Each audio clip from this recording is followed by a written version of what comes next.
వాళ్ళకు వెళ్ళే ముందుగా మనం పరీక్షించుకొని యోగ్యమైన రీతిలో బలలో పాల్పొందడానికి దేవుని యొక్క లేఖన భాగంలో నుండి ఒక భాగాన్ని మనం చూసుకుందాం. రండి. ద బుక్ ఆఫ్ కొరింథియన్స్, కొరింథీయులకు రాసిన పత్రిక 11వ అధ్యాయం 28వ వచనాన్ని మనందరం కలిసి చదువుకుందాం. The book of Corinthians chapter 11 verse 28. we shall read all together.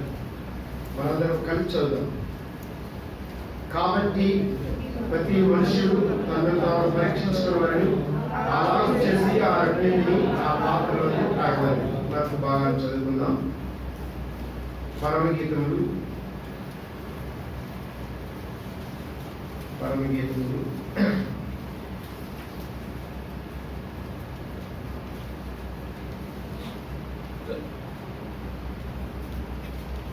2వ అధ్యాయం 14వ వచనాన్ని మనందరం కలిసి చదువుదాం. Songs of Solomon chapter 2 and verse 14. we shall read all together. బండ సందులో నా పౌరమా, ఏడున ఆశ్రయించిన పౌరమా, నీ స్వరములను నీ మనోమను నీ నిపుణం కాపాడబడి నీ స్వరములను ప్రార్థన చేసుకున్నాను. మోకరించండి. నమ్మకమైన తండ్రి యేసు ప్రభువానికి వందనాలు, స్తోత్రాలు. మరొకసారి నీ సన్నిధానం గురించి ప్రభా తండ్రి ఆరాధించడానికి మీరు సహాయం చేస్తూ వచ్చారు. ప్రభా తండ్రి నిష్ప్రయోజనమైన నన్ను, ప్రభా దాసులుగా ఉంటున్న నన్ను మీరు ప్రేమించారు. నీ కుమారుడుగా ప్రయోజనకరమైన వ్యక్తిగా చేయడానికి కారణంతటి కలుగు శిలువ కాల్చినందుకే నీకు వందనాలు.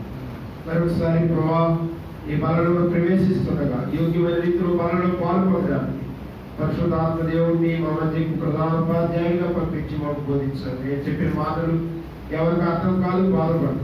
నాయన తండ్రి మీరు మాట్లాడండి, సహాయం చేయండి. మా ఆత్మీయ జీవితానికి కావాల్సిన, సంఘానికి కావాల్సిన లేఖనాలు మీరు అనుగ్రహించారు. సహాయపడవలసిందిగా కోరుచు మా ప్రభువు రక్షకుడైన యేసుక్రీస్తు వారి నామములో స్తుతించి ప్రార్థిస్తున్నాం తండ్రి. ఆయన ఆరాధించడానికి మనల్ని సమకూరుస్తూ వచ్చాడు. ఆరాధించిన మనము దేవుని యొక్క బలలో పాల్గొందాలి. ఇది మన యొక్క క్రమం. అపోస్తలుల కార్యం 2:42 వచనం ప్రకారంగా అపోస్తలుల బోధ యందును సహవాసం యందును రొట్టె విరుచుటయందును ప్రార్థన చేయటందును ఎడతెగక ఉండేది. కనుక సోదర భక్తి గారికి ప్రోగించిన ఆ దర్శనం ప్రకారంగా మనం కూడా ఆ సత్య సంబంధమైన దర్శనంలో మనం ఉంటూ వస్తున్నాం. కనుక ఆయన రొట్టె ద్రాక్షరసంలో పాలు పొందాలి. నా శరీరం తిని నా రక్తం త్రాగువాడే నిత్య జీవము కలిగిన వాడని దేవుని యొక్క లేఖనాలు సెలవిస్తున్నాయి. కనుక it is a warning to all of us. కనుక ఇది ఒక మనకి హెచ్చరిక. ఈ రొట్టె ద్రాక్షరసంలో పాల్గొనే ముందు మనల్ని మనం పరీక్షించుకోవాలి. we should not exam to others, we have to examine ourselves. మనల్ని మనం ఏం చేసుకోవాలండి? పరీక్షించుకోవాలి. ఒక వ్యక్తి ఈ యొక్క బల గురించి చెప్తూ వచ్చాడు.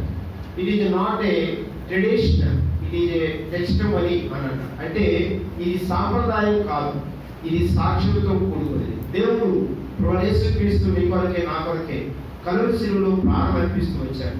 ఆ యొక్క శిలువలో అర్పించిన శరీరం రక్తానికి సాదృశ్యంగా ఉంటున్న ఈ రొట్టె ద్రాక్షరసం పాల్గొనే ముందు మనల్ని మనం సరి చేసుకుని యోగ్యమైన రీతిలో బలలో పాల్గొనాలి. కనుక ఇక్కడ చదవబడిన ఈ లేఖనంలో మరి పరమగీతములు ఒక వచనాన్ని మనం చదువుకుంటూ వచ్చాం. ఈ వచనంలో ఒక ప్రాముఖ్యమైన పదం మనకు కనిపిస్తుంది. బండ సందుల్లో ఎగురున పావురమా. పావురము అనేది చాలా ప్రాముఖ్యమైన పదం. బైబిల్ గ్రంథంలో మనం చూసుకున్నట్లయితే ప్రభువైన యేసుక్రీస్తు మరి ఇక గ్రంథంలో అనేక విషయాలని పోల్చి చూస్తూ వచ్చారు. ఇంగ్లీష్లో వీటిని ఫిగర్స్ ఆఫ్ స్పీచ్ అని అంటారు, తెలుగులో అలంకారాలు, ఫిగర్స్ ఆఫ్ స్పీచ్. ఈ యొక్క పరమగీతం అంతా కూడా ఎక్కువగా ఫిగర్స్ ఆఫ్ స్పీచ్ అంటే అలంకారాలతో రాయబడిన పుస్తకం. ఇది శ్రేష్టమైన పుస్తకం. ఈ పుస్తకము మరి చదివేటప్పుడు యూదులు ఒక 4 ప్రాముఖ్యమైన పుస్తకాలను యూదులు చదివేటప్పుడు చాలా యోగికరంగా చదువుతున్న వారుగా ఉంటారు. ఇవి యూదాపత్రి అంటే యూదులు చదివే గ్రంథాలు అని రాస్తాం. ఎస్తేరు, రూతు, ప్రసంగి, విలాప వాక్యములు, మరి ఈ యొక్క పరమగీతములు, ఈ 5 పుస్తకాలు చాలా ప్రాముఖ్యమైన పుస్తకాలు యూదులకి. యూదులు ఈ యొక్క గ్రంథాన్ని చదివేటప్పుడు, పరమగీతం చదివేటప్పుడు మోకాలుని మరి దేవుని యొక్క వాక్యాన్ని ధ్యానించేవారు. ఇది it is not a physical experience. experience. It is not a show. It is not show a physical experience. కనుక శారీరక సంబంధమైనది కాదు. It is tells about denotes the spiritual, అంటే ఆత్మీయ సంబంధమైన పుస్తకంగా ఈ పుస్తకాన్ని చెప్పవచ్చు. ఈ పుస్తకంలో ఇద్దరు ప్రాముఖ్యమైన వ్యక్తులు మనకు కనిపిస్తారు. ఒక వ్యక్తి పేరు సొలొమోను, ఇంకొక వ్యక్తి పేరు సొలోమితి. సొలొమోను ప్రభువైన యేసుక్రీస్తుకు సాదృశ్యంగా ఉంటాడు. సొలోమితి సంఘానికి సాదృశ్యంగా ఉంటాడు. వీరి యొక్క మధ్య జరిగిన సంభాషణ, కాన్వర్జేషన్ బిట్వీన్ సొలొమోన్ అండ్ సొలోమితి అనేది ఇక్కడ ఈ యొక్క సంభాషణ అనేది సొలోమితికి సొలొమోనుకి జరిగిన మధ్య. అందుకే ఈ సొలోమితి చాలా సార్లు మరి కథ ఈ యొక్క మరి పరమగీతముల యొక్క ఉపోద్ఘాతాన్ని మనం గమనించినట్లయితే ఒక మరి సొలొమోనుకు ఒక ద్రాక్ష తోట ఉంటారు. ఆ ద్రాక్ష తోట కాయడానికి ఆయన ప్రతిరోజు ఆ ద్రాక్ష తోట కాయడానికి వెళ్తూ ఉండేవాడు. మరి అదే పట్టణంలో మరి సొలోమితి చాలా పేద అయిన కుటుంబం. వారికి కొంతమంది అన్నదమ్ములు కూడా ఉన్నారు. ఆ తల్లి ఉన్నది. అయితే కొన్నిసార్లు తల్లిదండ్రులు ఆ తల్లి అన్నదమ్ములు ఈ యొక్క సొలోమితికి చెప్తున్నారు, వారికి ఉంటున్న మందలని లేదా గొర్రెల్ని నీవు తీసుకెళ్లి కాయు, ఆ దానితో కాయు అని చెప్తుండేవారు. అయినప్పుడు కూడా ఆమె బాధపడకుండా ఆ సొలోమితి ఈ యొక్క గొర్రెలను అందరినీ అవన్నింటినీ తీసుకొచ్చి సొలొమోనుకి ఎక్కడైతే ఆ యొక్క మరి ద్రాక్ష తోట ఉన్నదో అదే తోట దగ్గర ఆమె మేపుతూ ఉండేది. కొన్ని రోజులు అయిన తర్వాత సొలొమోనుకి పరిచయం ఏర్పడిన తర్వాత సొలొమోను అడుగుతూ వచ్చాడు, ఎవరు ఏంటి ఎందుకు నీవు వచ్చావు ఏంటి అంటే ఆమె స్థితి అంతా కూడా చెప్తూ వచ్చింది. అప్పుడు ఆయన సొలోమితి మీద మరి ప్రేమ కలిగి నేను వివాహం చేసుకుంటాను కనుక నీవు ఆ జాగ్రత్తగా ఉండు అని సొలొమోను చెప్పేసి వారు వెళ్ళిపోతూ వచ్చారు. ఎప్పుడైతే వీరిద్దరూ మరి కొంత పరిచయం ఏర్పడిన తర్వాత ఏర్పాటు వచ్చిందో వారు ఒకరి గురించి ఒకరు సంభాషించుకుంటూ వచ్చారు. ఇది దైవికమైన సంభాషణ. అందుకే మరి ఆమె ఎప్పుడు కూడా తన ప్రియుడి గురించి చెప్తూ ఉంటారు, ఎప్పుడు కూడా తన ప్రియుడి గురించి వర్ణిస్తూ ఉంటారు. ఆ ప్రియుడే ప్రభువైన యేసుక్రీస్తు. సంఘంగా పిలువబడుతున్న నీవు నేను కూడా ప్రతి దినము ప్రతిరోజు ఆ ప్రియుడు అనగా యేసుక్రీస్తుని గురించి సంభాషిస్తూ ఉండాలి. అందుకనే ఆ యొక్క స్త్రీలు అనేక మంది యెరూషలేములో ఉంటున్న స్త్రీలు ఆ సొలొమితిని అడుగుతున్నారు, what is your below more than another below. కనుక వేరు ప్రియుడి కంటే నీ ప్రియుని యొక్క విశేషం ఏంటి అంటే నా ప్రియుడు ధవళవర్ణుడు, నా ప్రియుడు రత్నవర్ణుడు అని చెప్తూ ఉంటారు. అలాగనే మరి ఆ యొక్క సొలొమోను కూడా ఆ సంఘం గురించి ఆయన వర్ణిస్తూ ఉంటాడు. సైన్య సమీకరణ గుంపునేవు ఈమె ఎవరు అని చెబుతూ ఆమె గురించి వర్ణిస్తూ ఆయన ఒక మాట చెప్తూ ఉంటాడు, అదే నా పౌరుమా. ఏంటని చెప్పండి, నా పౌరము.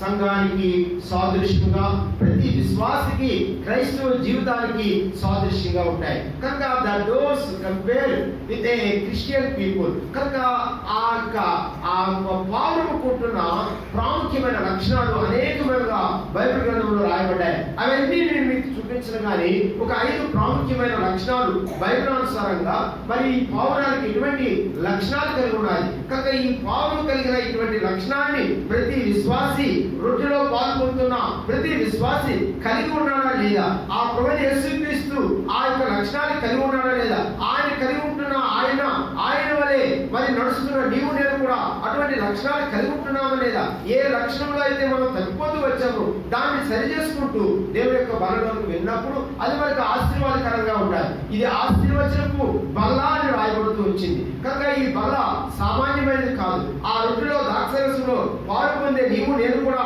మనము యోగ్యమైన రీతిలో మరి పరీక్షించుకోవాల్సిన వారంగా ఉంటూ వస్తున్నాం. కనుక ఈ పౌరంలో ఉంటున్న ప్రాముఖ్యమైన లక్షణాలు ఏంటి బైబిల్ అనుసారంగా దేవుడు పౌరమును మరి ఆ సంఘంతో పోలుస్తూ వచ్చాడు. సంఘం అనగా ఏంటో కాదు, ఒక బిల్డింగ్ కాదు. సంఘం అంటే మనం చూస్తూ ఉంటున్నాం, ఆయన స్వరక్తం ఇచ్చి సంఘమును కొనుక్కున్నాడు. ఈ పర్చేజ్ ఇస్ ఓన్ బ్లడ్. కనుక ఈ purchase all the people with his own blood. కనుక అందరి బ్రదర్లు కూడా తన సొంత రక్తాన్ని ఇచ్చి కొనుక్కుంటూ వచ్చాడు. ఇది తన రక్తం ఇచ్చి తన స్వరక్తం ఇచ్చి కొన్నట్టి సంఘం. ఇది అది చిన్నది కావచ్చు పెద్దది కావచ్చు, ఈ సంఘాన్ని తన రక్తంతో కొనుక్కుంటూ వచ్చాడు. కనుక సంఘంతో పోల్చబడి ఈ పౌరం, ఆ పౌరం యొక్క లక్షణాలు సంఘంలో ఉంటున్న ప్రతి వ్యక్తి కలిగి ఉండాలని యొక్క లేఖనాలు సెలవిస్తూ ఉంటాయి. మొదటి విషయానికి మనం వచ్చినట్లయితే ఈ యొక్క పావురములు చాలా ప్రాముఖ్యమైన పక్షులు. నేను చాలా సంవత్సరాల క్రితం మరి ఇంగ్లీష్లో లెసన్ చెప్తూ ఉంటున్నప్పుడు పిల్లలకి ఒక పావురాలు, రష్యాలో ఈ పావురాలు ఏం చేస్తారంటే ప్రతి ఇంట్లో కూడా రష్యాలో మరి వాళ్ళ ఇంటి పైన ఒక గది ప్రత్యేకంగా పావురాలకు కడతారు. ఆ యొక్క పావురాలను వాళ్ళు పెంచుతూ ఉంటారు కనుక పావురం యొక్క విలువ చాలా విలువైనది. వాళ్ళు ఏం చేస్తారంటే పావురాలన్నింటినీ కూడా పెంచుతూ ఉంటారు కనుక వాటిని శ్రేష్టమైన మరి పక్షులుగా చూస్తారు. నీవు నేను కూడా పావురం వలె ఉండాలని ప్రభు కోరుతూ ఉంటున్నాడు. ఆ పావురం వలె ఉన్న లక్షణాలను ప్రభు యేసుక్రీస్తు ఈ లోకంలో కలిగి ఉన్నాడు. విశ్వాసమైన మనము ఆ లక్షణాలు కలిగి ఉన్నాం. అందుకే అపోస్తలుడైన పౌలు అంటాడు, నేను క్రీస్తును పోలి నడుచుకున్న ప్రకారం మీరు నన్ను పోలి నడుచుకుని నేను సెలవిస్తూ వచ్చింది. కనుక ఇక్కడ మనం మొట్టమొదటిగా ఆ యొక్క లక్షణాలు మనం గమనించినట్లయితే రండి దేవుని యొక్క గ్రంథంలో మనం చూద్దాం. మత్తయి సువార్త 3వ అధ్యాయం 16వ వచనం చదవండి. మత్తయి సువార్త 3వ అధ్యాయం 16వ వచనం. ఎవరైనా తీసుకువారు దగ్గరగా చదవండి. యేసు బాప్తిజం పొందిన వెంటనే నీళ్లలో నుండి ఒడ్డునకు వచ్చెను. ఇదిగో ఆకాశం తెరవబడెను. దేవుని ఆత్మ పావురం వలె దిగి ఆయన మీదకి వచ్చాను. పావురం వలె ఆయన మీదకి వచ్చాను. పావురము పరిశుద్ధ ఆత్మకు సాదృశ్యంగా ఉంటున్నది. పరిశుద్ధ ఆత్మ అనగా అర్థం ఏంటి అంటే మరి శుద్ధీకరణతో కూడుకున్న పవిత్రమైన జీవితాన్ని కలిగి ఉండడం అని అర్థం. కనుక పావురము మొదటి గుర్తు ఏంటి? The Dove is a symbol of sacred. Sacred means holiness. కనుక పావురం అనేది మొట్టమొదట పావురం యొక్క లక్షణం ఏంటంటే సాక్రీడ్ బర్డ్. కనుక అది పవిత్రమైన పక్షి. కనుక పవిత్రమైన పక్షిగా మరి పావురాన్ని చెప్తాం. కనుక యేసు ప్రభు కూడా దేవుని యొక్క గ్రంథానుసారంగా మనం చూసుకున్నట్లయితే పేతురు రాసిన మొదటి పత్రిక 1వ అధ్యాయం 14వ వచనం, నేను పరిశుద్ధుని కనుక మీరును పరిశుద్ధమైన ప్రవర్తన కలిగి ఉండండి అని సెలవిస్తూ ఉంటున్నాయి. పరిశుద్ధత అనేది చాలా ప్రాముఖ్యమైనది. విశ్వాస యొక్క జీవితంలో, క్రైస్తవ జీవితంలో ఈ దినాల్లో అనేక మంది ఆ పరిశుద్ధత లేని వారిగా ఉంటున్నారు. పరిశుద్ధత లేకుండా ఎవరు దేవుణ్ణి చూడలేరు. కనుక పరిశుద్ధత అనేది చాలా ప్రాముఖ్యమైనది. ఎట్లా పరిశుద్ధంగా చేయబడతాం? యేసు యొక్క రక్తం ద్వారా నిన్ను నన్ను కూడా ఆయన పవిత్రపరుస్తూ వచ్చాడు. రోమాపత్రిక మొదటి యోహాను రాసిన పత్రిక 1వ అధ్యాయం 9వ వచనంలో మనం అందరూ ఆయన రక్తం ద్వారా పవిత్రంగా చేయబడుతూ వచ్చాం. ఒకప్పుడు నీవు నేను కూడా అపవిత్రమైన స్వభావం కలిగిన వారు, అపవిత్రమైన మనల్ని పవిత్రంగా చేస్తూ వచ్చాడు. హోలీ స్పిరిట్ అంటే పరిశుద్ధాత్మ అనగా తెలుపుకి సాదృశ్యముగా ఉంటున్నది. ఇది సింబల్ ఆఫ్ సాక్రీడ్, పవిత్రమైన జీవితాన్ని కలిగి ఉండాలి. ఈ దినాల్లో నీవు నేను ఎటువంటి పరిస్థితుల్లో ఉంటున్నాం? బల్లకు వెళ్తున్నాం, అందరూ తీసుకుంటున్నారు బల్ల, నేను కూడా తీసుకోవాలి. లేకపోతే ఎవరైనా ఏమో అనుకుంటారేమో, సరి చేసుకోకుండా బల్లను తీసుకుంటున్నావేమో. కనుక బలకు వెళ్లే ముందు ప్రియమైన సహోదరుగా జ్ఞాపకం చేసుకునే నీ పరిశుద్ధమైన జీవితం ఏ విధంగా ఉంటుంది? ఆ పరిశుద్ధమైన మరి ఎంత పాపినైనా దేవుడు మార్చగలడు, పవిత్రం చేస్తూ వస్తాడు. ఆయన యొక్క రక్తము శుద్ధీకరిస్తూ ఉంటాయి. రోమా దేశంలోని ఒక సహోదరి ఉండేది. ఆమె పేరు మోనికా. ఆయనకి ఒక కుమారుడు ఉన్నాడు. ఆ కుమారుడు ఎలాంటి వాడంటే భయంకరమైన అపవిత్రత కలిగిన వాడు, పాపం కలిగిన వాడు. ఎంత భయంకరమైన పాపం చేసినట్టు అంటే తన సొంత మరి ఆ ఊరిలో ఉంటున్న ఏ యొక్క స్త్రీని చూసినా పాపం వాంఛని తీర్చుకునే వ్యక్తి ఆయన. అటువంటి ఆ యొక్క మోనిక తల్లి చాలా ఆ తల్లి ఏం చేసింది? ఆ కుమారుడు యొక్క తల్లి ఎంతో బాధపడుతూ వచ్చేది. ఎన్నో ఆ దినాలు కన్నీరు కారుస్తూ ప్రార్థన చేస్తూ వచ్చేది. ప్రభువా, నా కుమారుని మార్చండి, ఎంతో అపవిత్రతతో ఉంటున్నాడు. పని మనిషి తన ఇంటిలో ఉంటున్న పని మనిషితో కూడా పాపం చేయడానికి వెనుకడికి వేని ఆ యొక్క దుర్మార్గుని నువ్వు మార్చండి ప్రభు అని ఆ తల్లి ప్రార్థన చేస్తూ ఉండాలి. ఓ రోజు ఆ తల్లి ప్రార్థన చేస్తూ కన్నీరు కారుస్తూ ఉంటుండగా ఆ కుమారుడు చూస్తూ వచ్చాడు. ఎందుకు ఈమె ఏడుస్తుంది, ఎందుకు ఈమె మునుగుతూ ఉందని ఆ కుమారుడు తల్లి దగ్గరికి వచ్చి చూశాడు. చూస్తే ఆ తల్లి కన్నీరు, అయ్యో నా కుమారుడు ఎంతమైన అపవిత్రమైన పరిస్థితిలో ఉంటున్నాడు, ఆయన మార్చండి ప్రభు అని ప్రార్థన చేస్తూ వచ్చింది. ఆ ప్రార్థన విన్న ఆ యొక్క కుమారుని యొక్క హృదయం మరి ఆ బద్దలవుతూ వచ్చింది. వెంటనే హృదయం మార్చుకుంటూ వచ్చాడు. మోకరించాడు, ప్రార్థన చేశాడు. యేసు ప్రభువా, ఈ రోజు నుండి నా యొక్క హృదయాన్ని నీకు ఇస్తూ ఉంటున్నాను, నా జీవితాన్ని నేను మార్చుకుంటున్నాను, ఒకప్పుడు భయంకరమైన అపవిత్రత కలిగిన వాడిని, నన్ను క్షమించండి అని ఒప్పుకుంటూ వచ్చాడు. దేవుడు ఆ వ్యక్తిని మారుస్తూ వచ్చాడు. ఉదయాన్నే వచ్చాడు, తల్లితో చెప్పాడు, అమ్మా ఇక నీవు ఏడవలసిన పని లేదు, నేను ఏ ప్రభువునైతే నువ్వు ప్రార్థన చేస్తూ ఉంటున్నావో నా కోసం కన్నీరు కారుస్తున్నావు, ఆ ప్రభువు నన్ను సంధిస్తూ వచ్చాడు, నా హృదయం అంతటినీ మార్చాడు అని తల్లితో చెప్పింది. తల్లి యొక్క సంతోషానికి అవధులు లేవు. ఎంతో మరి సంతోషిస్తూ కుమారుని కౌగులించుకొని ఎంతో ఆనందంగా ఉన్నాయి. బైబిల్ చదువుకుంటున్నాడు. జీవితం అంతా కూడా మారిపోయిన కొన్ని రోజులు అయింది. అయిన తర్వాత ఆయన ఆ యొక్క వీధులు గుండా వెళ్ళిపోతూ వస్తున్నాడు, కిందకి తలదించుకుంటూ వెళ్ళిపోతున్నాడు. ఈలోపు ఆ యొక్క వేశ్య గృహాల వైపు ఆయన కిందకి నడుచుకుంటూ వెళ్ళిపోతున్నారు.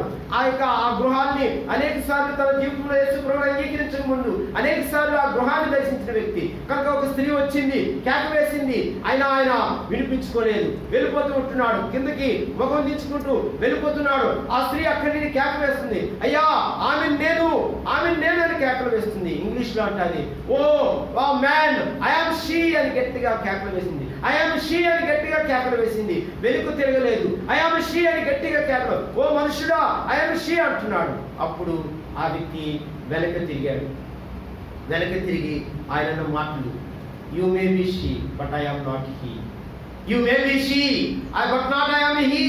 నీవు ఆమె కావచ్చు కానీ నేను అతను కాను.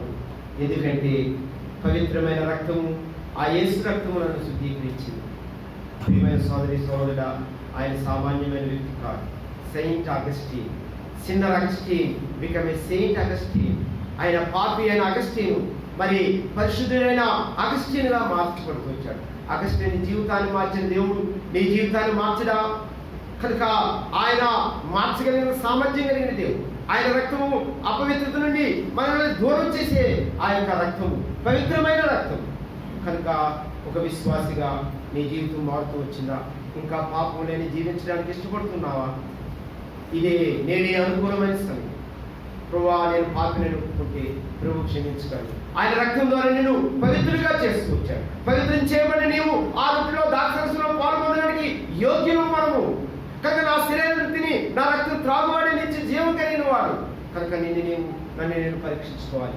ఈ పరీక్ష మొదటి దేనికి అంటే పవిత్రతకు సాదృశ్యం. నేను కూడా పవిత్రంగా చేయబడ్డా.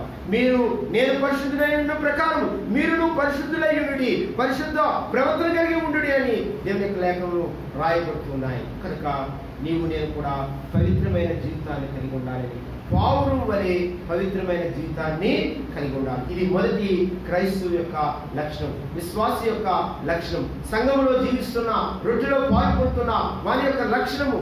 నీవు ఆ లక్షణాలు కలిగి ఉంటూ వస్తున్నావా? లేకపోతే సరి చేసుకుని దేవుని యొక్క బలం పెరుగుతుంది.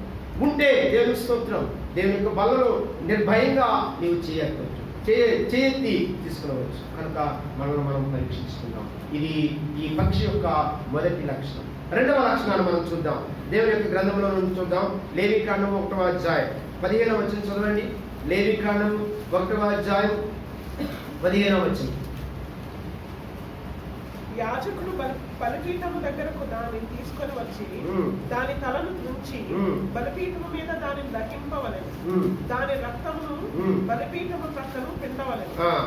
చూడండి ఇక్కడ 14వ వచనం. అతడు యెహోవాకు దహన బలిగా అర్పించినది పక్షి జాతిలోనైనా తెల్ల గువ్వలలో నుండి గాని పావురపు పిల్లల నుండి గాని కావాలి. అంటే పూర్వ దినాలలో ఎవరైనా ఓ పాపం చేస్తే దహన బలిగా దేన్ని అర్పించేవారంటే పక్షి జాతిలో నుండి పావురుని అర్పించేవారు. అంటే secondly it is a symbol of ఏంటంటే ఇక్కడ మనం చూసుకున్నట్లయితే సాక్రిఫైస్. మొదటిగా ఏ సింబల్ ఆఫ్ సాక్రిడ్ హోలీనెస్, పవిత్రమైన. రెండోదిగా it is a symbol of sacrifice, అంటే సమర్పణతో కూడుకున్న పక్షి. విశ్వాసమైన మనము ఎటువంటి సమర్పణ కలిగిన వారంగా ఉంటున్నాం.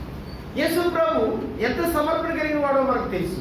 తను తానే మన కొరకు సమర్పించుకొని, తను తానే యేసు ప్రభు సమర్పించుకోను. నేను సమర్పణ ఏ విధంగా ఉంది? అబ్రహాము ఎంత సమర్పణ కలిగిన వ్యక్తి. 22వ అధ్యాయం ఆది కాండంలో చూస్తే ఒకే ఒక కుమారుని ఇవ్వడానికి ఆయన వెనుకంజి వేయలేదు. ఆయన ఆ సిలువకి అర్పించడానికి తీసుకుంటూ వచ్చాడు. అప్పుడు తన కుమారుడు అడుగుతూ వస్తున్నాడు, ఏది గొర్రె పిల్ల అంటే, ఇదిగో యెహోవా ఈరే అని చెప్తూ వచ్చాడు. ఎంత సమర్పణ కలిగిన వ్యక్తి! నేను ఆ సమర్పణ ఉంది. దేవుని సంఘం విషయంలో నీ సమర్పణ ఉందా? దేవునికి ఇచ్చట్లో నీ సమర్పణ ఉందా? దేవుని పరిచర్యలో నీ సమర్పణ ఉందా? దేవుని పనిలో సహకరించట్లో నీ సమర్పణ ఉందా? మీరు మరి రోమాపత్రిక 12వ అధ్యాయం మొదటి 2 వచనాలు చదివితే, మిమ్మల్ని మీరు సజీవ యాగముగా మిమ్మల్ని మీరు సమర్పించుకున్నారు. సజీవ యాగముగా మిమ్మల్ని మీరు సమర్పించుకున్నారు. ఆ దినాల్లో ఆ పక్షులు సమర్పణ గుర్తుగా ఉంటున్నాయి. విశ్వాసమైన నీవు నేను సమర్పణ గుర్తుగా ఉంటూ వస్తున్నామా? ఎంత సమర్పణ కలిగిన వారంగా ఉంటూ వస్తున్నాం? బైబిల్ గ్రంథంలో ఒక వ్యక్తిని చూస్తే, ఒక సహోదరిని చూస్తే ఎంత సమర్పించుకునేదో మనకు తెలుసు. కనుక యెఫ్తా న్యాయాధిపతి గ్రంథంలో మనం చూసుకున్నట్లయితే, యెఫ్తా అనే ఒక వ్యక్తి ఉంటాడు. ఆ వ్యక్తికి ఒకే ఒక కుమార్తె ఉంది, ఒకే ఒక కుమార్తె. ఆయన మరి ఆ యొక్క మిద్యానీయులతో పోరాటం చేసే, ప్రభువా శత్రువుల మీద మాకు అధికారాన్ని జయించినట్లయితే నేను తిరిగి వచ్చినప్పుడు నాకు ఏది కనబడతాదో వాటిని నీకు సమర్పిస్తానని ఆయన తీర్మానం చేసుకున్నాడు. తీర్మానం చేసుకుని యుద్ధానికి వెళ్ళాడు. యుద్ధంలో ప్రభు మరి విజయాన్ని ఇచ్చాడు. తిరిగి ఆ తండ్రి ఆ యొక్క యెఫ్తా తిరిగి ఇంటికి వస్తుండగా నాట్యం ఆడుతూ ఎవరు వెళ్ళారండి? తన కుమార్తె వెళ్ళింది. ఆయనకి ఎంతమంది పిల్లలండి? ఒకే ఒక కుమార్తె అని రాయబడ్డాది. ఇంకో మగ సంతానం ఏమి కూడా లేదు. అప్పుడు తండ్రి చూశాడు, అయ్యో అని ఏడుస్తున్నాడు. నేను దేవునికి మాట ఇచ్చానే అన్నాడు. ఆ మాట వినగానే ఆ సహోదరి ఆ యొక్క కుమార్తె మాట వినగానే, తండ్రి నీవు దేవునికి ఏదైతే మాట ఇచ్చావో ఆ మాట నీవు తప్పిపోకు, నన్ను ఆయనకు సమర్పించుకో, నాకు కొంత సమయం ఇయ్యు. ఎంత మంచి వ్యక్తి! ఇది నాడు నీవు ఏ విధంగా ఉంటున్నావు? విశ్వాసులమని చెప్పుకుంటున్నాం, విశ్వాసులమని క్రైస్తవులమని సహవాసాన్ని అన్నింటినీ చెప్పుకుంటున్నాం. నీ నా సమర్పణ ఏ విధంగా ఉంటూ వస్తున్నాయి? దైవికమైన సమర్పణ కలిగిన వారంగా ఉంటున్నాం. దేవుని మందిరంకు వెళ్ళట్లో సమర్పణ కలిగి ఉంటున్నాం. దేవుని యొక్క పని విషయంలో మనం సమర్పణ కలిగి ఉంటున్నాం. జ్ఞాపకం చేసుకుందాం, అది సమర్పణకు గుర్తు. విశ్వాసి సమర్పణకు గుర్తుగా ఉంటున్నారు. It is symbol of sacrifice. కనుక యేసు ప్రభు తను తానే సమర్పించుకుంటూ ఈ మధ్యకి తీసుకురాబడిన ఆ రొట్టె ద్రాక్షరసంలో పాలు పొందినప్పుడు నీవు సజీవ యాగముగా ఆయనకి సమర్పించుకునే వారుగా ఉంటూ వస్తున్నావా? జ్ఞాపకం చేసుకుందాం. ఇంకా నీ జీవితాన్ని సమర్పించలేదా? ఇంకా నీవు ఆయన దూరంగా ఉంటున్నావా? దేవుడు అడుగుతూ వస్తున్నాడు, నా కుమారుడా నీ హృదయం నాకు ఇవ్వు, నేను నీ హృదయాన్ని బాగు చేస్తానంటున్నాడు. మన హృదయాలు ఎంతో అంధకారంతో పాపంతో మరి ఆ నిండి ఉన్నదిగా ఉంటున్నాయి. హృదయం ఎంతో మోసకరమైనది, అది మహావ్యాధి కలిగి అటువంటి హృదయాన్ని కోరుతూ వస్తున్నాడు. ఆయనకి ఇస్తే ఆయన సరి చేస్తాడు. ఆ హృదయం సమర్పణ హృదయాలుగా మార్చేవాడుగా ఉంటాడు. కనుక ఈ రెండవ పక్షి యొక్క రెండవ లక్షణం ఏంటంటే, ఇది సమర్పణకు గుర్తు. నేను దేవునికి సమర్పణ కలిగిన వారంగా ఉంటున్నామా? అది దేవుని యొక్క బలకు వెళ్ళే ముందు జ్ఞాపకం చేసుకున్నాం. మూడవదిగా మనం చూద్దాం దేవుని యొక్క గ్రంథంలో నుండి ఆదికాండము 8వ అధ్యాయం 10వ వచనం చదవండి. ఆదికాండము 8వ అధ్యాయం 10వ వచనంలో ఒక మంచి మాట రాయబడ్డాయి. ఆ యొక్క దినాల్లో, నోవహు దినాల్లో ఎంతో భయంకరమైన ప్రచండమైన వర్షము వచ్చినప్పుడు దేవుడు ఏం చేస్తూ వచ్చాడు మనం చూద్దాం. 8వ అధ్యాయం 10వ వచనం చదవండి.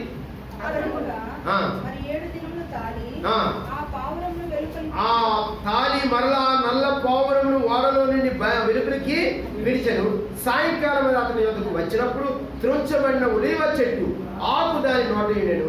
కనుక నీళ్లు భూమి నుండి తగ్గిపోయినని నోవహుకు తెలిపాను. కనుక ఈ యొక్క మరి ఆ పావురము దేనికి సాదృశ్యముగా ఉన్నది? ఆ దినాల్లో మరి ప్రచండమైన వర్షం. ఆ ముందుగానే దేవుడు ఒక పక్షిని పంపించాడు. ఏంటి పంపించాడు? సరే నోవహు ఇంకో పక్షిని పంపించాడు, కాకిని పంపించాడు. తిరిగి అది వచ్చినప్పుడు అక్కడ రాయబడలేదు. కనుక అది శవాలు చూసింది, లోకాన్ని చూసింది, ఉండిపోయింది. కనుక ఈ పావురాన్ని పంపించాడు. అది తీసుకొచ్చింది ఏంటంటే ఒలీవ మొక్కని తీసుకొచ్చింది. ఈ ఒలీవ మొక్క, పావురంతో కూడిన ఒలీవ మొక్క దేనికి సాదృశ్యంగా ఉందంటే, it is a symbol of stillness. ఇంగ్లీష్లో స్టిల్నెస్ అంటే ఇంకొక ఆ సినానిమ్ ఏంటంటే పీస్ అని అర్థం. అంటే సమాధానానికి ఇది గుర్తు. కనుక మీకు బాగా అర్థం కావాలంటే చరిత్రపూర్వకంగా మనం చూసినట్లయితే మనకు రెండు ప్రాముఖ్యమైన యుద్ధాలు, ప్రపంచ యుద్ధాలు వచ్చాయి. మొదటి ప్రపంచ యుద్ధము, రెండవ ప్రపంచ యుద్ధం. మొదటి ప్రపంచ యుద్ధము 1914వ సంవత్సరం నుండి 18వ సంవత్సరం వరకు జరిగింది. ఆ తర్వాత 1919వ సంవత్సరం నానాజాతి సమితి అనేది ఏర్పడ్డారు. అది ఏంటంటే ఆ యొక్క శాంతిని నెలకొల్పడానికి. కానీ అది కూడా ఫెయిల్ అయింది. మళ్ళా 1939 నుండి 45 వరకు సెకండ్ వరల్డ్ వార్ అంటే రెండవ ప్రపంచ యుద్ధం వచ్చింది. రెండవ ప్రపంచ యుద్ధం వచ్చిన తర్వాత చాలా నష్టం జరిగింది. 1945వ సంవత్సరంలో మరి అమెరికా వాళ్ళు మరి జపాన్ నాగసాకి హీరోషిమా మీద మరి ఆగస్టు 8 ఆ తేదీల్లో ఆ అణుబాంబులు ప్రయోగిస్తూ వచ్చారు. ఎప్పటికి కూడా ఆ యొక్క శాశ్వతం వచ్చాయి కనుక అటువంటి అణుబాంబులు అయితే చాలా నాశనం అయిపోతూ వచ్చింది. అప్పుడు ప్రపంచ దేశాలు అగ్రదేశాలన్నీ కూడా వారిని మరొక మరి యుద్ధం తిరిగి రాకుండా ఒక స్థాపన చేయాలి అని ఒక సంస్థను ఏర్పాటు చేశారు. దాన్నే మనం యుఎన్ఓ అని అంటాం, యునైటెడ్ నేషన్స్ ఆర్గనైజేషన్ అంటే ఐక్యరాజ్య సమితి తెలుగులో. ఇటువంటి ఆ ఐక్యరాజ్య సమితి యొక్క ముఖ్య ఉద్దేశం అంటే they wanted to establish piece among the countries. కనుక అనేక కంట్రీలు వాళ్ళు ఆ యొక్క శాంతిని నెలకొల్పడానికి అందుకు వాళ్ళు గుర్తుగా వాళ్ళ యాంబలం ఏంటంటే వాళ్ళ గుర్తు ఏంటంటే ఒలివ మొక్క, పౌరం ఒలివ మొక్కని చూపిస్తూ ఉంటారు. ఈ ఒలివ మొక్క దేనికి సాదృశ్యము అంటే శాంతికి గుర్తు. ప్రభువైన యేసుక్రీస్తు శాంతికర్త. నేను శాంతిని అనుగ్రహించి వెలుచున్నాను కానీ ఇది లోకమిచ్చినట్టు శాంతి కాదు. కనుక ద ప్రిన్స్ ఆఫ్ పీస్ అని యెషయా గ్రంథం 9వ అధ్యాయం 6వ వచనంలో రాయరు. ఆయన సమాధానకర్త, సమాధానక అధిపతి. ఎఫెసీయులకు రాసిన పత్రికలో మనం చూసినట్లయితే ఆయన సమాధాన కారకుడే అయింది అని రాయబడ్డారు. కనుక రోమాపత్రిక 16వ అధ్యాయంలో మనం చూస్తే ఆయన సమాధానకర్త అని రాయబడ్డారు. ద ఆథర్ ఆఫ్ పీస్ అని ఇంగ్లీష్ లో రాయబడ్డారు. కనుక అటువంటి సమాధానాన్ని ఈ పక్షి లక్ష్యం ఏంటంటే సమాధానం గుర్తు. విశ్వాసులైన నీవు నేను కూడా సమాధానానికి గుర్తు. మన ప్రభువైన యేసుక్రీస్తు అందుకే ఆ సమాధాన సువార్తను ప్రకటించడానికి, అందుకే నా శరీరం తిని నా రక్తం త్రాగువాడు నేను వచ్చి పర్యటన నా యొక్క మరణమును ప్రచురించుదురు సువార్తని. మీరు ఆ సర్వలోకములకు వెళ్ళి సర్వ సృష్టికి నా సువార్తను ప్రకటించిది. కనుక నమ్మిన వారికి నమ్మిన వారిని రక్షింపబడతారు, వారికి బాప్తిజం ఇవ్వండి అని దేవునికి లేఖనాలు మార్కు సువార్త 16వ అధ్యాయం 15వ వచనంలో రాయబడుతూ వచ్చింది. కనుక ప్రియమైన సోదరి సహోదరుడా, ఈ పక్షి 3వ లక్షణం ఏంటంటే సమాధానం గుర్తు. అందుకే దేవుడు అందరికీ కర్త కాదు, సమాధానానికి కర్త. కనుక సమాధానం కలిగి ఉంటున్నావా? ఆ సమాధానాన్ని ఇవ్వడానికి యేసు ప్రభు తన అంతటినీ కోల్పోతూ వచ్చారు. ఆ యొక్క శిలువలో ఆయన నీ కొరకే నా కొరకే మరణమయ్యారు. నీవు నేను చేసిన ప్రతి పాపానికి ఆయన చేతుల్లో శీల కొట్టబడుతూ వచ్చాయి. మన కాళ్ళతో చేసిన పాపానికి ఆయన కాళ్ళలో శీల కొట్టబడుతూ వచ్చాయి. హృదయం ద్వారా చేసిన పాపం ప్రతి ఆ యొక్క పక్కటెముకలో ఆ యొక్క బలి పొడవబడుతూ వచ్చాయి. నీవు తలతో చేసిన ప్రతి పాపానికి ఆయన ఆ తలను ముళ్ళ కిరీటం పెట్టి అదులుతూ వచ్చారు. ప్రతి యొక్క మరి ఆ కొరడా దెబ్బకు కొరడా దెబ్బ చర్మం ఊడు బయటకు వచ్చేది. ఎంతో బాధ అనిపిస్తూ వచ్చారు. ఆ సమాధానం ఇచ్చిన ప్రభువుని, సమాధానకర్త అయిన ప్రభువుని నీవు నేను కలిగి ఉంటే సమాధానంగా, అందుకే సమాధానపరచువారు ధన్యులు, వారు దేవుణ్ణి చూచెదరని రాయబడుతుంది. సమాధానపరచువారు కనుక సమాధానపరిచేవారుగా. కనుక ఆ యొక్క మరి పౌరు 3వది ఏంటంటే సమాధానానికి గుర్తు. నీవు నేను కూడా సమాధానానికి వాస్తవంగా ఉండడానికి ప్రభు కోరుతూ వచ్చాడు. కనుక అనేక సార్లు సమాధానం లేని వారుగా ఉంటూ వస్తుంటున్నాం. జ్ఞాపకం చేసుకోండి. అందుకే మరి మనకు చాలా నవంబర్ 14ని చిల్డ్రన్స్ డే జరుగుతుంది. మనం చాలాసార్లు ఎప్పుడు ఎవరిని గుర్తుగా the birthday of Jawaharlal Nehru. ఆయన దగ్గర 2 ప్రాముఖ్యమైన విషయాలు మనం చూడగలం. ఒకటి ఏంటంటే రోజ్ అండ్ ఎల్దర్మని ఏంటంటే డో, ఆ యొక్క పావురాన్ని చూడగలం మనం. కనుక ఈ పావురం దేనికి గుర్తు అంటే శాంతికి గుర్తుగా ఉంటున్నారు. నీవు నేను అనేక మందిని సమాధానపరిచే వారుగా ఉంటున్నామా? కొంతమంది సంఘంలో చూస్తూ ఉంటున్నాం, సమాధానపరిచే బదులుగా ఏం చేస్తారండి? కలవరపరిచే వారుగా ఉంటాం. కలవరపరిచే వరకు కాదు, మనం దేవుని యొక్క బలకు వెళ్ళే ముందు మనం కలవరపరిచే వారుగా ఉండకూడదు, సమాధానపరిచే వారుగా ఉండాలి. సమాధానానికి గుర్తుగా నేను కూడా ఉండాలని కోరుతూ వస్తున్నాను. ఇది 3వ లక్షణం. 4వ లక్షణాన్ని మనం చూద్దాం దేవుని యొక్క గ్రంథంలో నుండి. మరి మత్తయి సువార్త 10వ అధ్యాయం 16వ వచనం చదవండి. మత్తయి సువార్త 10వ అధ్యాయం 16వ వచనం.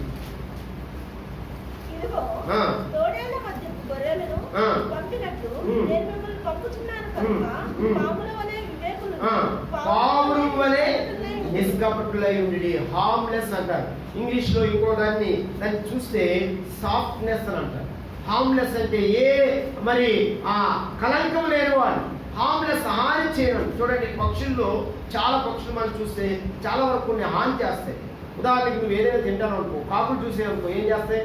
చిన్నపిల్లలు ఏమైనా తీసుకొని తీసుకొని వెళ్ళడానికి ప్రయత్నం చేస్తారు. కానీ పావురాలు ఎవరికి కూడా ఏ హాని చేయదు కనుక నెవర్ డూ ఎనీ హార్మ్. కనుక నీవు నేను విశ్వాసమైన మనం పావురం 4వదిగా మనం చూసుకున్నట్లయితే నిష్కలంకం. ఆ నిష్కలంకమైన పక్షి కనుక ఏ కలంకము లేదు. ప్రభువైన యేసుక్రీస్తు ఏ కలంకము లేని వాడిగా ఉంటున్నాడు. నో సిన్, అతను పాపం లేదు. ఈ డిడ్ నో సిన్, అతను పాపం చేయలేదు. I did not find any sin in him, అతనిలో నేను ఏ పాపం కనుగొనలేదు అంటున్నాడు. నిరపరాధ రక్తాన్ని నేను సిలువకు అప్పగించానని ఇస్కరియోతు యోధా సిలువకు అప్పగించిన ఇస్కరియోతు యోధా చెప్తున్నా. నిరపరాధ రక్తాన్ని నేను సిలువకి అప్పగించాను. అపరాధం లేకుండా నిష్కలంకమైన వాడిగా ఉంటున్నాడు. ముడతైన మచ్చైన సంఘం కూడా నిష్కలంకమైనది. ఎఫెసీయులకు రాసిన పత్రికలో రాయబడుతూ వచ్చింది 5వ అధ్యాయంలో. కనుక నిష్కలంకమైన స్వభావం కలిగిన వారిగా ఉంటున్నామా? ఆ పక్షి నిష్కలంకమైనది. Harmless, softness, the symbol of softness. ఎప్పుడు కూడా ఎవరికి కూడా హాని చేయదు. కనుక దేవుని పిల్లలమైన మనము ఎప్పుడు కూడా ఎవరికి హాని చేసే వరంగా ఉండకూడదని ప్రభు కోరుకునేవాడుగా ఉంటున్నాడు. చాలా మంది మనం చూసినట్లయితే ఎంతో హాని చేసేవారుగా ఉంటారు. విశ్వాసమైన మనము ఇతరులకు హాని చేయకూడదు. మరి మేలు చేయకపోయినా పర్వాలేదు, కానీ హాని చేయ. అందుకే చాలా మంది చెప్తారు, మరి మేలు చేయకపోయినా పర్వాలేదు కానీ హాని చేయదు. సాధ్యమైనంత మేరకు ఎవరికి హాని తలపెట్టడానికి ప్రయత్నం చేయదు. విశ్వాసంగా యేసుక్రీస్తు రక్తంలో కడగబడిన వరంగా ఇతరులు మన జీవితాల్లో హాని చేయడానికి ఇష్టపడదు. ఏదైనా మేలు అవసరము మన పరిస్థితిని బట్టి మేలు చేయవచ్చు, చేయకపోవచ్చు, కానీ హాని తలపెట్టకూడదు. యేసు ప్రభు ఎవ్వరికి కూడా అని చెప్పి ఆ శిలువలో ఆయన వేలాడుతున్నప్పుడు అనేక మంది ఆయన ముక్తి పుట్టినప్పుడు, తండ్రి వీరేం చేయుచున్నారు, వీరెరుగురు కనుక వీరిని క్షమించు అని ఆ శిలువలో ఆయన పలుకుతున్న మాటను మరి జ్ఞాపకం చేసుకున్నాం. ఆయనకు తెలియదా వాళ్ళు ఏం చేస్తున్నారో? వాళ్ళకి తెలియదా? తెలుసు. కానీ ప్రభు అంటున్నాడు వీరేం చేస్తున్నారో వీరికి తెలియదు కనుక వాళ్ళని క్షమించు తండ్రి. ఎంత హార్మ్లెస్! ఎటువంటి తన నష్టపరిచే వ్యక్తులు కూడా క్షేమాన్ని కోరే వ్యక్తి ఒక యేసు ప్రభువే ఈ ప్రపంచములు. కనుక నీవు నేను కూడా ఆయన పిల్లలమైన మనము ఆయన పేరు పెట్టుకుంటున్న మనము ఎటువంటి మరి హార్మ్లెస్ అనగా నిష్కలంకంగా ఉంటూ వస్తుంటున్నాం. ఆయన రక్తం ద్వారా మనల్ని నిష్కలంకంగా చేస్తూ వచ్చారు. అందుకే ఈ పక్షిని మరి ఈ పక్షి యొక్క 4వ లక్షణం ఏంటంటే అది ఎవరికి కూడా హాని చేయదు. నీవు నేను కూడా ఈ లోకంలో హాని చేయకుండా జీవించినప్పుడు ప్రభు మనల్ని ఆస్వాదించేవాడుగా ఉంటాడు. ఆయన బలంలో పాల్గొనే నీవు నేను ఎక్కడ ఏ యొక్క విషయాలు మనం మనస్సాక్షి దోషారోపణ చేస్తుందో ఆయన సన్నిధానికి వెళ్ళి మనల్ని మనం పరీక్షించుకుని యోగ్యమైన రీతిలో తీసుకున్నప్పుడు మనం ఆశీర్వదించబడిన వారిగా ఉంటాం. ఇది 4వ లక్షణం. ఇప్పుడు ఎన్ని లక్షణాలు చెప్పానండి? 4. మొదటి లక్షణం ఏంటండి? పవిత్రమైనది. ఇది మొట్టమొదటిగా పరిశుద్ధమైనది లేదా పవిత్రమైనది. రెండవదిగా మనం చూస్తే ఇది సమర్పణకి ఉపయోగించేది. మూడవదిగా మనం చూసుకున్నట్లయితే సమాధానానికి ఇది తెలియజేసే పక్షి. 4వదిగా మనం చూసుకున్నట్లయితే ఇది నిష్కలంకమైనది కనుక ఎంతో హాని చేయలేనిదిగా ఉంటుంది. ప్రభువైన యేసుక్రీస్తు కూడా ఎవరికి హాని చేయదు. విశ్వాసమైన మనం ఆ యొక్క పావురం పోలి. అందుకే ఆయన అంటాడు చూడండి పరమగీతాల్లో ఏమని అంటాడు? 4వ అధ్యాయం పరమగీతములు 4వ అధ్యాయం 5వ అధ్యాయం 2వ వచనం చదవండి. 5వ అధ్యాయం 2వ వచనం. నా సహోదరి నా పౌరమా నిష్కలంకురాలా. కనుక నా పౌరమా అంటే నా సంఘము, ఆ సంఘంలో ఉంటున్న నీవు నేను కూడా నిష్కలంకమైనది. యేసు ప్రభు తన రక్తంతో దీన్ని కొనుక్కుంటూ వచ్చాడు. ఆ యొక్క మధ్యగా ఉంచబడిన ఆ శరీరము ఆ రక్తం సాదృశ్యంగా ఉంటుంది. నిష్కలంకమైనదిగా మనం చూడగలం. 5వదిగా మనం చూసుకుని ముగించుకుందాం రండి. యెషయా గ్రంథం 59వ అధ్యాయం 11వ వచనం చదవండి. యెషయా గ్రంథం 59వ అధ్యాయం 11వ వచనం. మేమందరము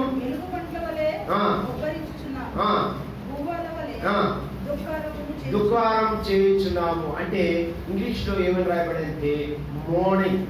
MOURN అంటే MOURN అంటే మార్నింగ్, ఉదయం. Morning MOURNING. మార్నింగ్ అంటే ఏంటంటే మరి విచారం. ఇది మూలుగుట అని మన మూల భాషలో రాయబడింది. మూలుగుట అంటే ప్రార్థనకి సాదృశ్యం. It is symbol of supplications or a symbol of sadness. It is a symbol of supplications అంటే విజ్ఞాపనకు ప్రార్థనగా. ప్రభువైన యేసుక్రీస్తు ఆ యొక్క శిలువకు అప్పగించే ముందు ఆయన దుఃఖాక్రాంతులుగా మూలుగుతూ సోదరు భక్త్ సింగ్ గారు తన దినాల్లో చాలాసార్లు మోకరించి చాలా మంది చూస్తుండేవారంట. ఎన్ని సమయాలు ఆ యొక్క కాన్వకేషన్ అయినప్పుడు అతను గదికి వెళ్తే ఎప్పుడు ఏదో మోకరించి మూలుగుతూ ఉండేవాడు. ఆయన చూసి అనేక మంది మారుతూ వచ్చారు. ఒకసారి ఆయన మద్రాసు వెళ్తూ ఉంటున్న సమయంలో మరి ఆ యొక్క బెర్త్లో ఉంటున్నాడంట. ఆ బెర్త్లో ఉండి మరి ఆ బండి స్టార్ట్ అయిన నుండి ఆయన మోకరించాడంట.